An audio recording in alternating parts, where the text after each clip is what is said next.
क्यूज़िस। अस्सलाम वालेकुम दोस्तों, मां या तव्हांजो पंहिंजो अज़ीज़ रहमान मसन। दोस्तों, जीअं त असांजो प्यारो भाउ सिंध जो तमामु वॾो डायरेक्टर ऐं एक्टर ज़फ़र खोखर, जंहिं यूट्यूब ते चैनल खोलियो आहे ज़फ़र नॉन स्टॉप।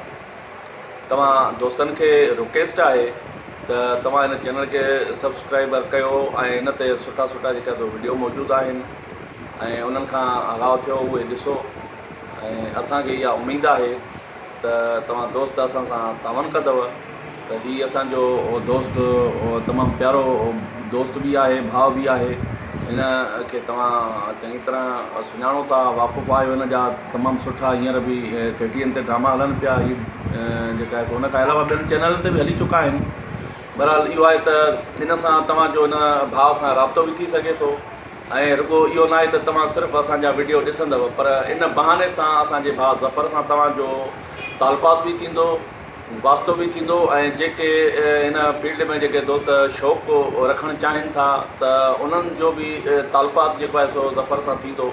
इहा हिकिड़ी आसानी हिन पैदा कई आहे त जीअं जीअं तव्हां सब्सक्राइबर कंदव हिन चैनल खे ऐं तव्हांजो वास्तो वधंदो वेंदो। ऐं जेके हिन फील्ड में अचणु चाहिनि था, जेके एक्टिंग जो जंहिंखे शौक़ु आहे त भाउ सां उहे राब्तो बि कनि ऐं तव्हां ॾे नंबर बि अची वेंदो हिन दोस्त जो ऐं हिन सां राब्तो कयो। तव्हांजी महिरबानी।